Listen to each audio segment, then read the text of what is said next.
जय श्री कृष्णा, राधे राधे, हर हर महादेव, ओम नमः शिवाय। आशा करता हूँ आप सभी स्वस्थ होंगे, आनंदित होंगे, प्रसन्न होंगे। यदि आप लोगों के जीवन में कोई समस्या होगा तो महादेव जी से मैं प्रार्थना करता हूँ कि आपकी समस्या को चुटकी भर समय में समाप्त कर दे और आशीर्वाद बनाए। हर हर महादेव। प्यारे श्रोता बंधुओं, आज के इस वीडियो में हम लोग चर्चा करने वाले हैं कि यदि कोई व्यक्ति का मृत्यु होने वाला है, जैसे कोई बुजुर्ग हैं उनका मृत्यु होने वाला है और वो मरणासन में बैठे हैं। मरणासन को कहते हैं म्रियमाण। म्रियमाण मतलब मरने वाले हैं, जिसको हम लोग कहते हैं कि मृत्यु होने वाला है, मतलब देहांत, देह का अंत होने वाला है। अब उस समय क्या करना चाहिए? श्री गरुड़ पुराण जी के अनुसार 9वें अध्याय में बताया गया है मरणासन व्यक्ति के निमित्त किए जाने वाले कार्य।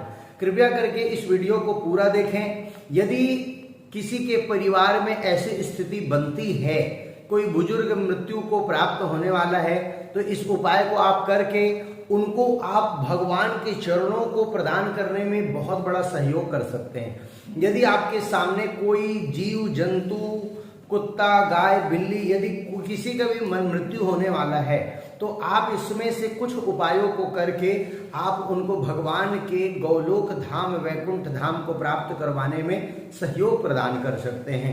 वीडियो में पूरा बने रहें। गरुड़ जी ने कहा, हे प्रभु, आपने इससे पहले अनेक प्रकार के दान के बारे में भली भांति विस्तार से सुनाया, लेकिन अब म्रियमाण मरणासन व्यक्ति के लिए जो कुछ करना चाहिए उसको बताइए। श्री भगवान ने कहा, हे तार्क्ष, जिस विधान से मनुष्य मरने पर सद्गति प्राप्त करता है, शरीर त्याग करने की उस विधि को मैं कहता हूं, ध्यान से सुनो।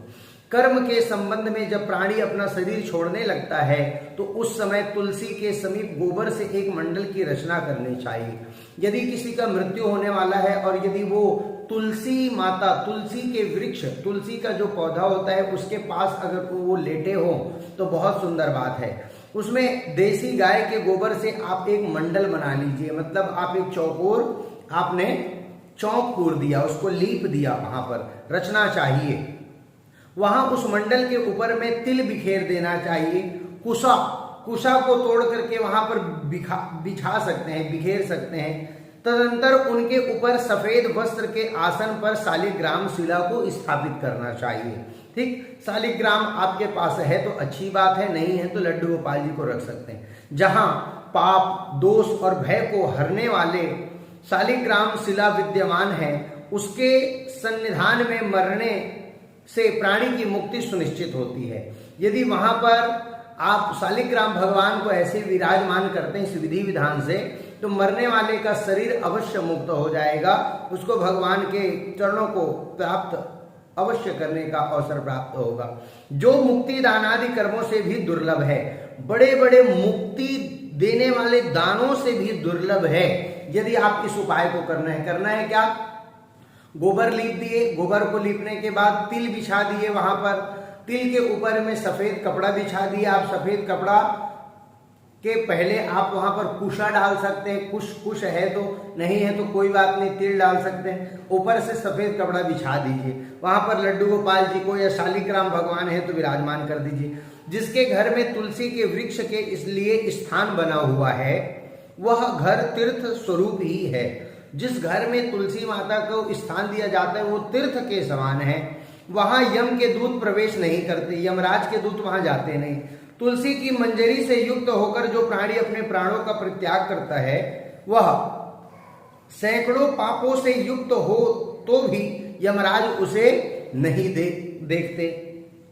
मतलब यदि आप तुलसी माता के वृक्ष को यदि आप अपने मुख में डाल लिए हैं, मृत्यु का समय निकट आ गया, आपने किसी के मुंह में डाल दिया, किसी के जीव जंतु के मुंह में तुलसी का पत्ता डाल दिया, तो यमराज भी उस व्यक्ति को नहीं देखते बल्कि भगवान के पार्षद देखते हैं।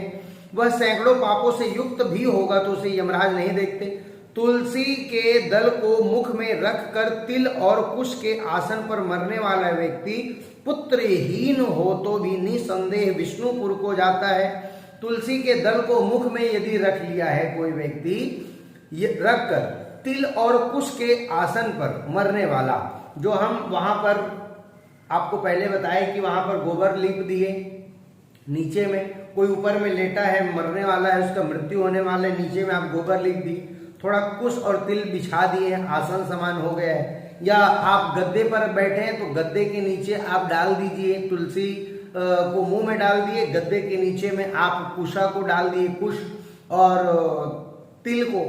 आसन पर मरने वाला व्यक्ति यदि पुत्रहीन हो, यदि उसके पुत्र न हो तो भी वो निसंदेह विष्णुपुर को जाता है, भगवान विष्णु जी के लोक को प्राप्त करता है। तीनों प्रकार, काले, सफेद और भूरे रंग का जो तिल होता है, कुश और तुलसी, ये सब म्रियमाण प्राणी को दुर्गति से बचाता है। जो मरने वाला व्यक्ति है उसको ये दुर्गति, उसको नरक नहीं जाना पड़ता। ये सब चीज अगर आपके पास है तो भगवान कह रहे हैं यतः मेरे पसीने से तिल का प्रागट्य हुआ, पैदा हुआ तिल, अतः वे पवित्र है। असुर, दानव और दैत्य तिल को देखकर भाग जाते हैं।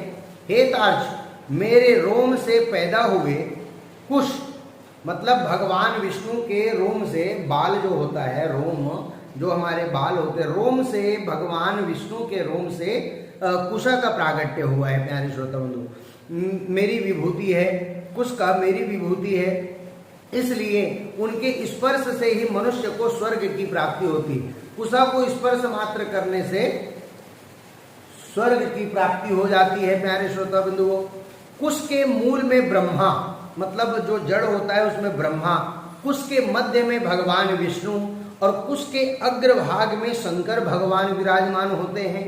तीनों देवता कुश में विराजमान होते हैं। इसलिए कुश को, अग्नि को, मंत्र को, तुलसी को, ब्राह्मण को और गौ को ये बार बार उपयोग में लिया जा सकता है। ये निर्माल्य नहीं होते हैं, ये कभी भी मतलब अपवित्र नहीं माने जाते, ये नित्य हमेशा लिए जा सकते हैं। इसको आप कभी भी, कुशा को आप हमेशा उपयोग करते रहिए। अग्नि कभी भी अपवित्र नहीं मानी जाती, मंत्र अपवित्र नहीं माने जाते, तुलसी, ब्राह्मण और गौ ये बार बार उपयोग में किए जाने वाले वस्तु हैं। ठीक। पिंडदान में उपयोग किया गया दर्भ, दर्भ कहते हैं कुशा को। पिंडदान में किया हुआ जो कुशा होता है उसको उपयोग में नहीं लेना है। प्रेत के निमित्त जो भोजन करने वाले ब्राह्मण हैं, प्रेत के निमित्त जो भोजन करने वाले ब्राह्मण हैं, उनसे पूजा पाठ नहीं करवाना चाहिए, उनका उपयोग नहीं करना चाहिए। नीच के मुख से उच्चरित मंत्र, कोई नीच व्यक्ति है और उसके मुख से यदि आप मंत्र श्रवण कर रहे हैं तो ये भी अपवित्र बात है। नीच संबंधी गौ और तुलसी तथा चिता की आग ये सब निर्माल्य अर्थात अपवित्र अतएव अग्राह्य होते हैं। कहने का तात्पर्य, जो चिता का आग होता है इसका उपयोग नहीं किया जाता। और यदि तुलसी का वृक्ष, यहाँ पर आया है नीच संबंधी गाय और तुलसी, तुलसी और गाय, ये नीच संबंधी का तात्पर्य क्या है? बोले चीता, चीता का आग में खाना नहीं बनाना चाहिए, इसको निर्माल्य कहा गया। और चीता का आग के साथ में यहाँ बताया गया कि तुलसी, तुलसी का यहाँ पर क्यों कहा गया कि नीच संबंधी गौ और तुलसी?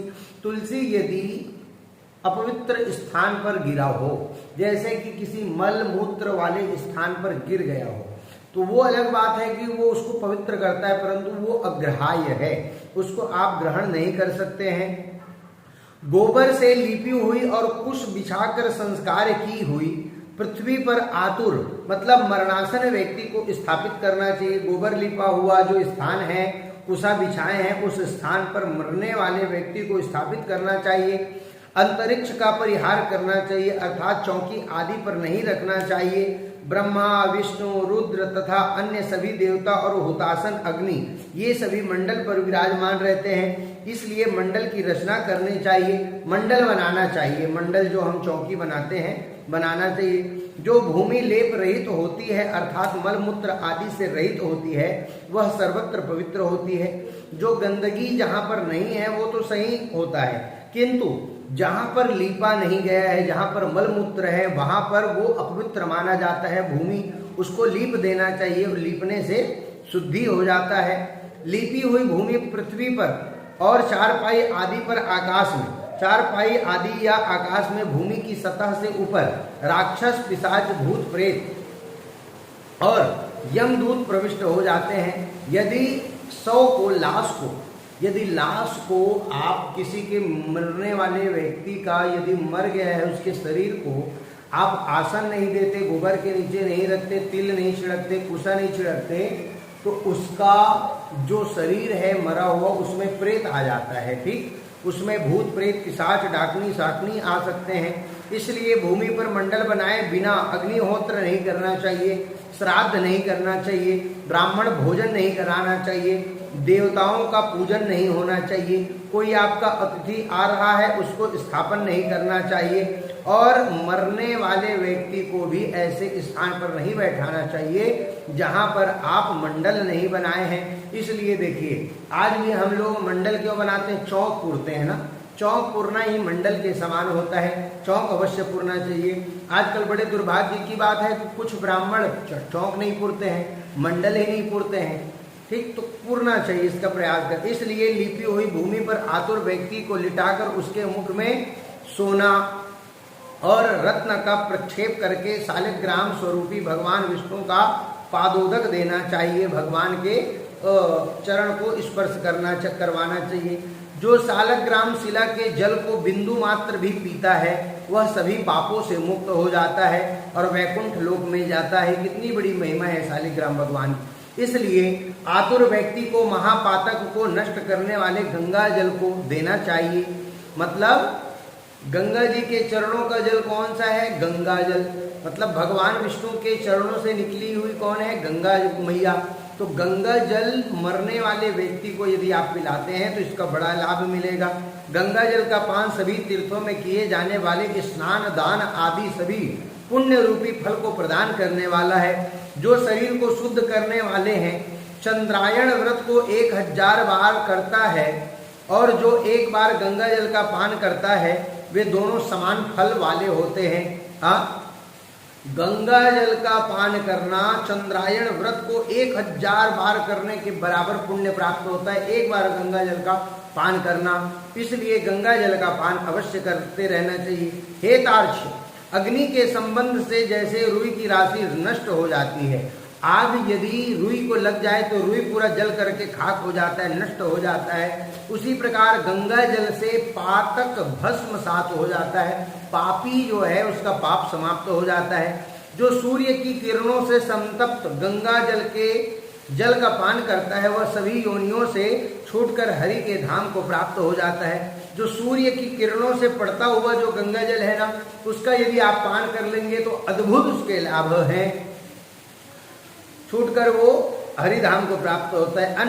अन्य नदियां मनुष्यों को जल वगाहन मतलब स्नान करने पर पवित्र करती है। अन्य नदियों में जाएंगे तो स्नान करेंगे तो आपको पवित्र करती है, किंतु गंगा जल तो मात्र गंगा जी का दर्शन ही आपको पाप से मुक्त कर देगा। स्पर्श पान अथवा गंगा इस नाम का कीर्तन करने मात्र से सैकड़ों हजारों पुण्य रहित पुरुषों को भी पवित्र कर देती है। इसलिए संसार से पार लगा देने वाले गंगा जल को पीना चाहिए। प्यारे श्रोता बंधु, गंगा गंगे तु यो ब्रूयात् प्राण है कंठगतैरपि मृतो विष्णुपुरम याति न पुनर्जायते भुवि उत्क्रामादिश्च यः प्राणे पुरुषा श्रद्धयान्वितः चिंतयेन मनसा गंगाम सोपि याति परां गतिम। याद रखना कि कोई भी कार्य करना है तो श्रद्धा के साथ करना है। प्यारे श्रोता बंधुओं, श्रद्धा से करेंगे तो उसका विशेष लाभ मिलेगा। जो व्यक्ति प्राणों के कंठगत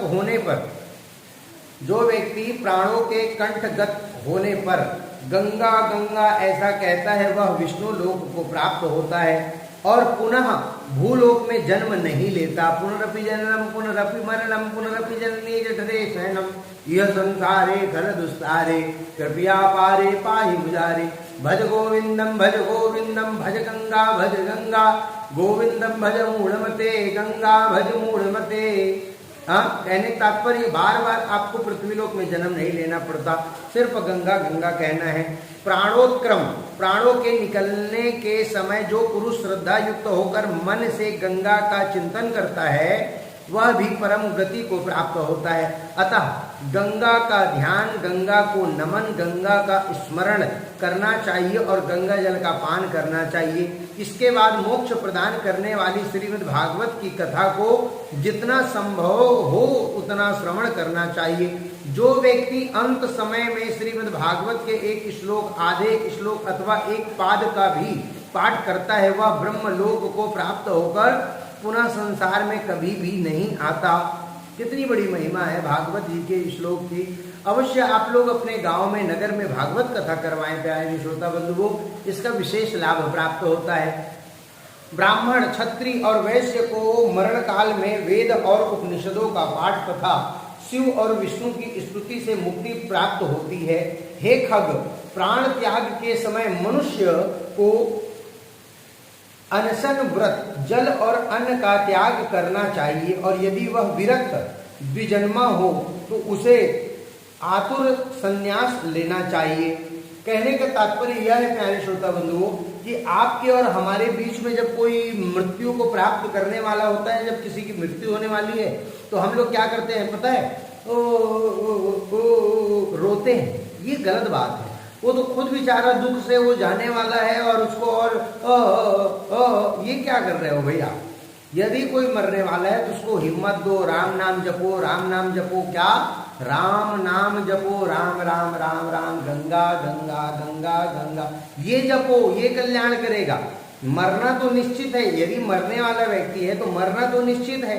हो सकता है भगवान के नाम लेने से कुछ समय तक, कुछ सालों तक, कुछ महीने तक, कुछ और सैकड़ों साल जी जाए, लेकिन मृत्यु तो निश्चित है, एक न एक दिन होना है। तो क्यों ना तुम भैया रोने के अलावा राम नाम जपो।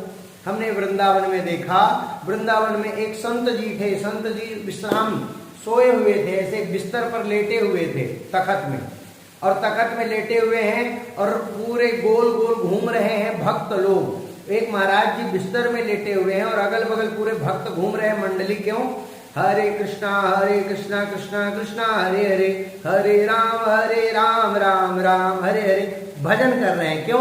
बोले उनका शरीर छूटने वाला है, अगर वो मृत्यु के समय में राम नाम ले लिए तो उनका कल्याण हो जाएगा। तो कहने का तात्पर्य है भगवान का नाम अधिक से अधिक जाप करें, यही कल्याण करेगा। इसके बाद हम आपको आगे के और कुछ विषयों को सुनाएंगे। आज के लिए धन्यवाद। जय श्री राम, हर हर महादेव, ओम नमः शिवाय। वीडियो को पूरा देखिए, शेयर करिए व्हाट्सएप में, इंस्टाग्राम में, ट्विटर में, फेसबुक में, अपने मित्रों को भेजिए आप और सबको भेजिए और स्टेटस में लगाना ना भूलें। जो लोग सब्सक्राइब नहीं किए सब्सक्राइब करें, लाइक करें, शेयर करें। हर हर महादेव।